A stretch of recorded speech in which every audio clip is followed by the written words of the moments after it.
Welcome back into the Dallas Cowboys fans, everyone. Tom Downey here with you once again, and we've got some fresh roster news to cover out of Oxnard. The Dallas Cowboys have made a handful of roster moves, some expected, some just part of the churn this time of year.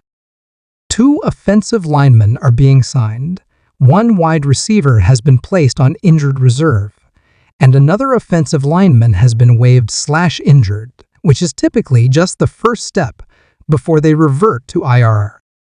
We'll go over what each of these moves means, what the Cowboys are thinking, and how it all impacts the roster bubble as we head deeper into camp and into the preseason. Now, fair warning, this video may or may not get a push notification. Honestly, I don't know anymore. It's been a whirlwind since Thursday afternoon, with a volume of content and updates flying around.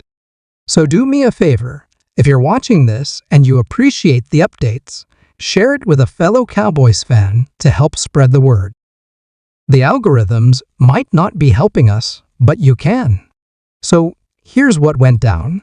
As reported last night, and no, not by me, I'm not trying to take credit, La'el Collins has signed with the Dallas Cowboys.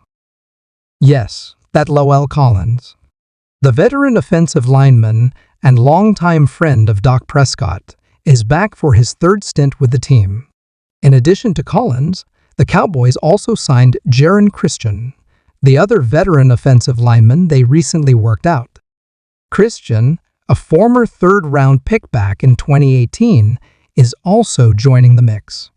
These moves were made to add immediate depth to a thin offensive line room, especially as injuries start piling up in camp.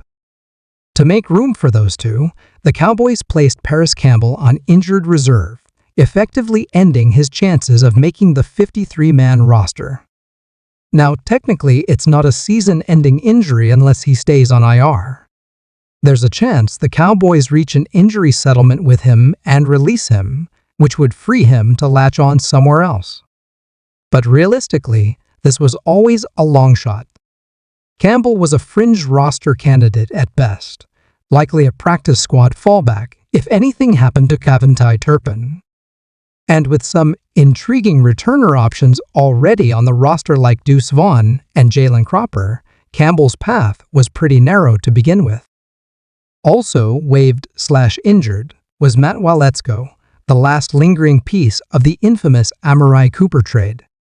That's right, he's still here, or was anyway.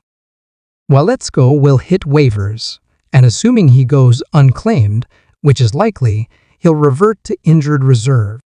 Often in these cases, teams work out a settlement based on the estimated recovery timeline, and then the player is released. After that, they're free to sign elsewhere. So yeah, Waletzko's time in Dallas looks to be done. He gave it a go, and the Cowboys tried to develop him, but it didn't pan out. He'll probably always be remembered less for his own play and more for being tied to a trade that simply didn't work out. Let's be honest, though neither Campbell nor Waletzko had a real shot at cracking the final 53-man roster. They were both on the outside looking in.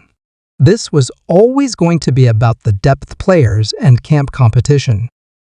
As for Collins and Christian, even they face uphill battles to make the team. That said, what this does signal is a clear pattern. The Cowboys are prioritizing veteran depth along the offensive line this year. Rather than rolling with undrafted rookies or camp bodies, they're loading up on experienced players, guys who've played real NFL snaps and started real games. It may not be flashy, but it's smart team building. Let's talk about how the offensive line depth chart is shaping up. Assuming health, the Cowboys have their starting 5, Tyler Smith, Cooper Beebe, Tyler Booker, Terrence Steele, and rookie Tyler Guyton, who's expected to be ready for the regular season. Behind that core, you've got guys like Nathan Thomas, who seems poised to lock in a backup role, and Brock Hoffman, who looks like a safe bet to make the team as well. Then there's Azim Richards, who could fill a swing backup role, especially with his ability to play inside and out. Add in Johnny Cornelius, a draft pick who's already gotten reps with the first team, and veteran Sadiq Charles, and the room starts filling up quickly.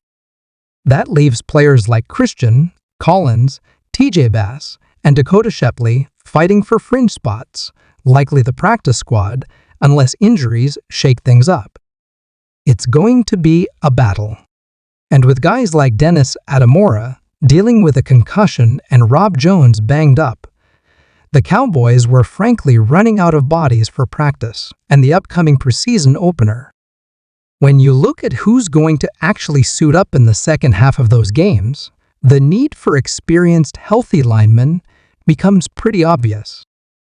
Now, about Jaron Christian, he's had a journeyman career, bouncing around from Washington to Houston, Kansas City, Miami, Cleveland, and Tennessee.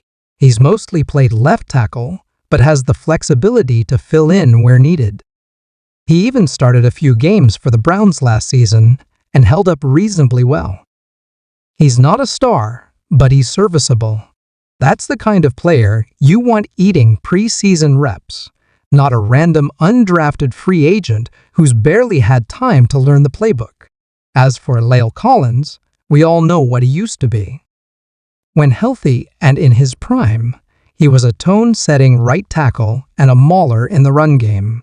Those days might be behind him, but the familiarity with the Cowboys system, and Doc in particular, could give him a leg up, at least for a short-term depth role.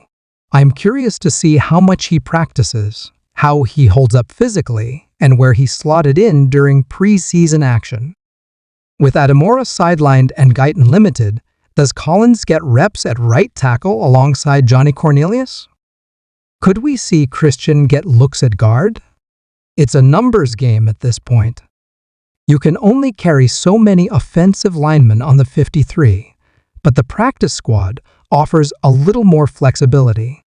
If nothing else, these guys provide live bodies to get through the preseason without running your starters into the ground. You don't want to see someone like Cooper Beebe or Tyler Smith out there in the fourth quarter of a meaningless exhibition game. That's exactly what these veteran signings help avoid. One quick clarification before we wrap. Despite what a certain fake Schefter tweet might said, Amari Cooper has not retired. That's just internet nonsense. Don't fall for it. So that's the update for today. Again, not the flashiest news, no Micah Parsons update, no blockbuster trade, but important nonetheless. It all adds up when we talk about building depth and protecting your roster investments, especially along the offensive line. Let me know what you think in the comments below.